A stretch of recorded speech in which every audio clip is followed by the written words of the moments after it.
Good morning. How's everybody today?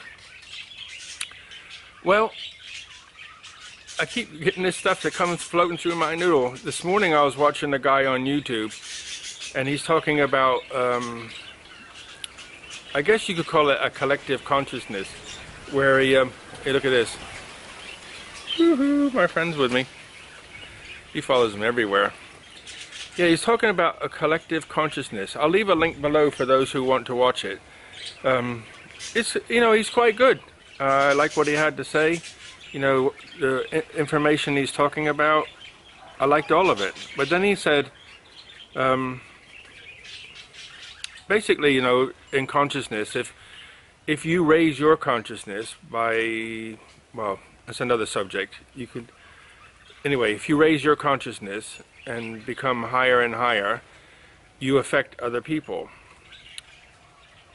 And he's basically saying, there's two ways people are talking about. You raise your own consciousness and you affect other people. And you say, well, that's, people can say, I don't believe that. Well, that's okay, believe what you want to believe. But they've done experiments where they've taken people to crime-ridden cities, like I think they say one person can affect 10,000. I can't remember if it's 1,000 or 10, but I think it's 10,000.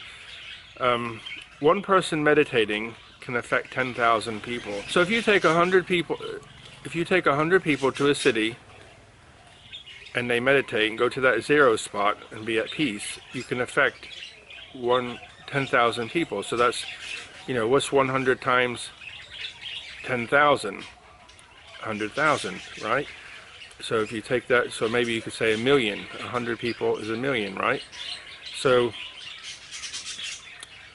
the experiment was they go to this city, they do the meditating for a week or 5 days or something, and don't tell people.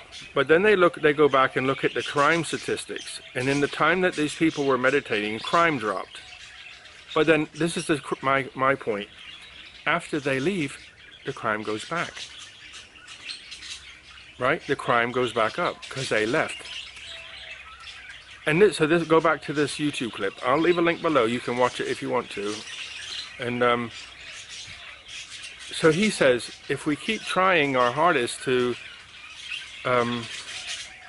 raise our consciousness, and listen to this. This is a cracker. 30 to 40 years, we may see peace on earth. I'm like, what the beep, beep, beep, beep are you talking about? I'm 61, so in 30 years I'll be 91, and 40 years I'll be 101. Maybe we'll see some change.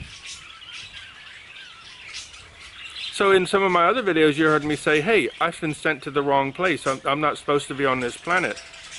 I'm thinking, I'm going to be here 100 years. I've learned what I've learned. I've become who I am.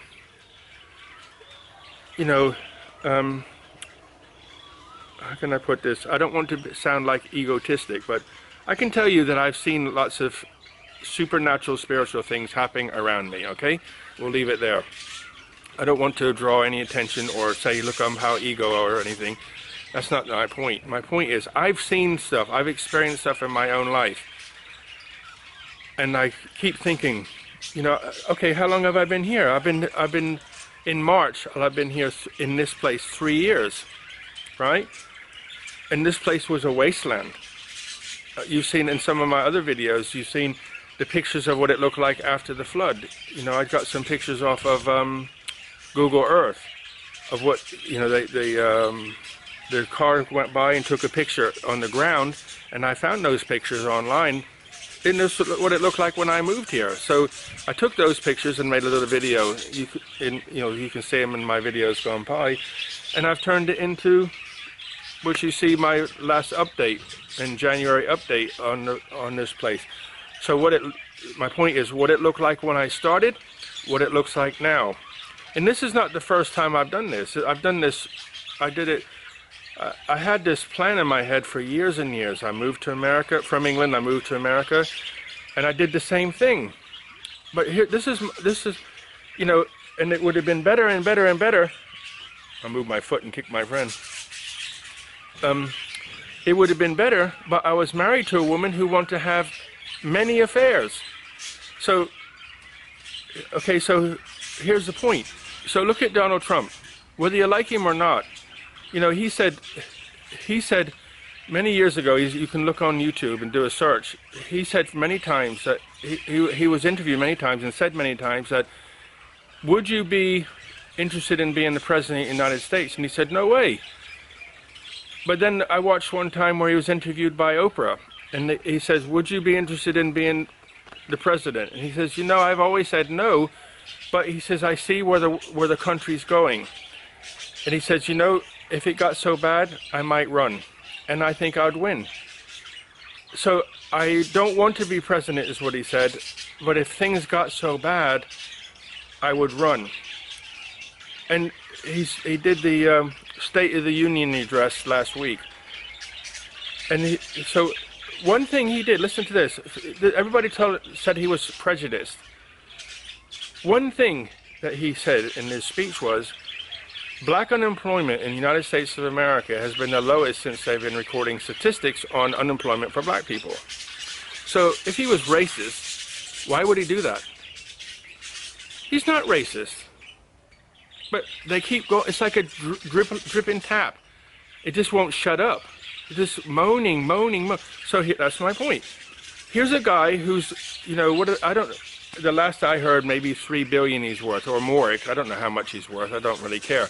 But if you think $1 billion, he could take $1 billion out of his fund, out of the business, and then tell his children, look, there's a business.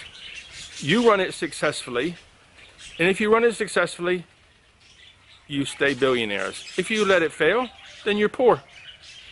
He could do that, but you know, and just go off and retire somewhere. I mean, I seen something last night. They said the Titanic was 1.6 million when it was built. To rebuild it today, it would cost $166 million to build. Listen to this. He could make a ship the size of the Titanic, live on it for the rest of his life, and never run out of money. So why does he want to be president of the United States?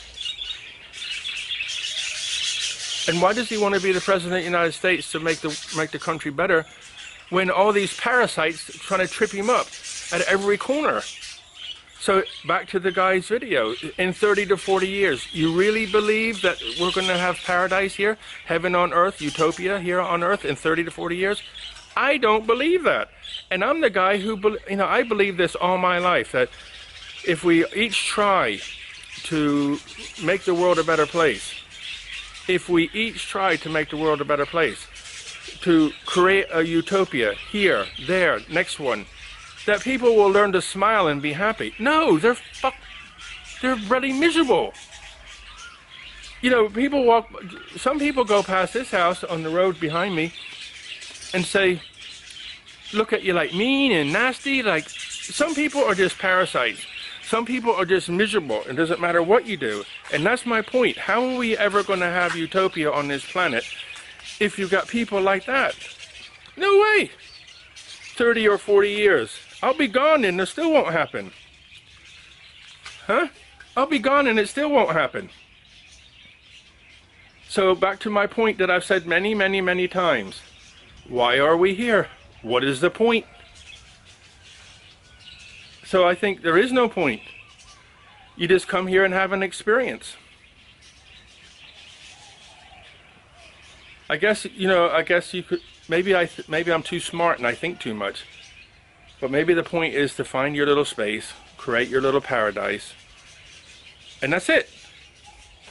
So if I show you over here, in the wood, we got a little patch of woods, birds, you heard the birds singing.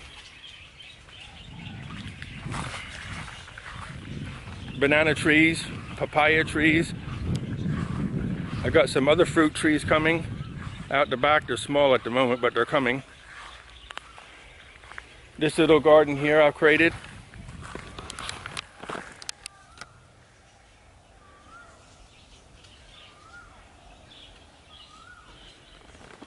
So why do I live in Thailand? For this very reason. Could you have this in England? No, that's why I moved to America in 2001. Because you can afford to buy land there and make your paradise. You know, I spent, how much did I buy my place for? I forget now, but I had a house in England. I sold it, doubled my money, took that money and bought a house in America, and then spent a lot of my money fixing it up. And the whole time I kept talking to the woman I was with, married to, and I kept saying, you know, this is coming, we'll work together. But she wouldn't do nothing. But at the beginning said she wanted to do it. So I think it's very difficult to find the right partner with the right mind to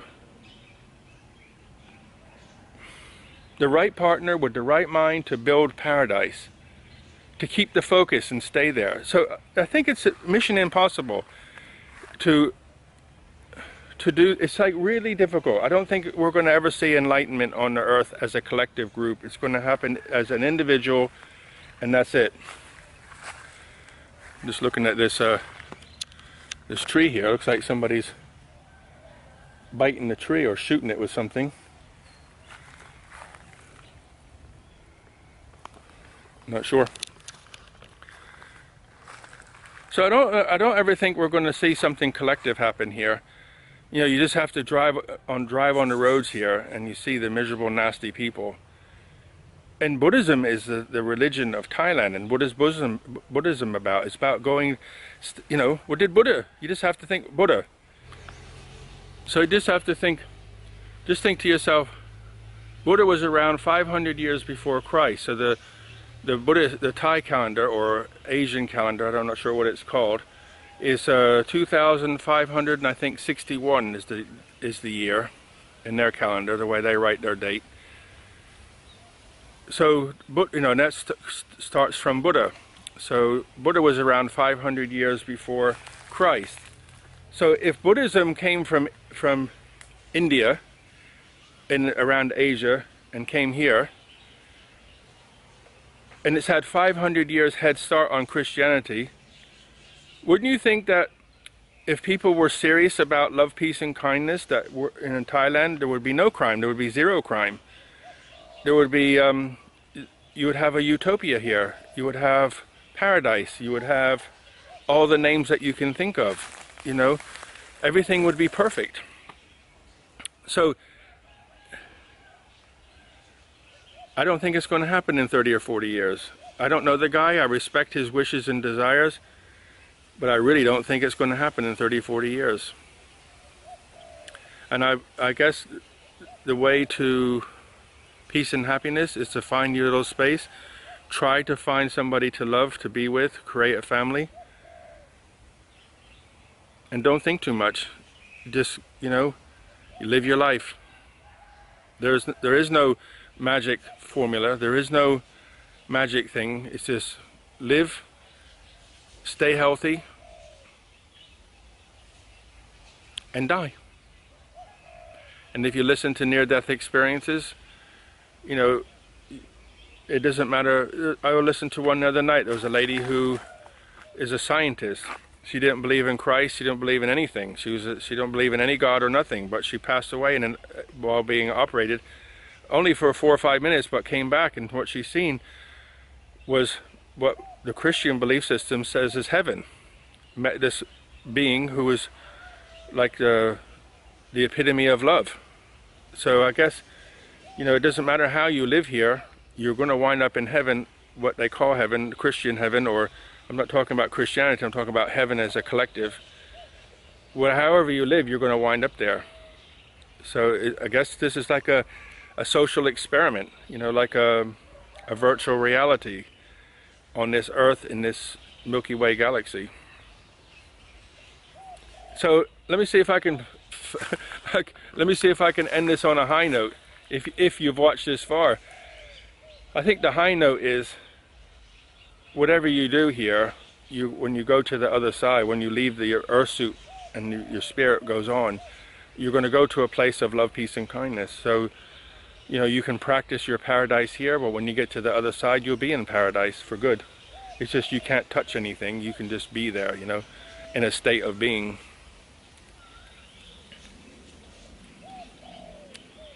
Okay guys, that's me closing. Hope you have a good day. More thoughts, and I'm sure there'll be more. Later.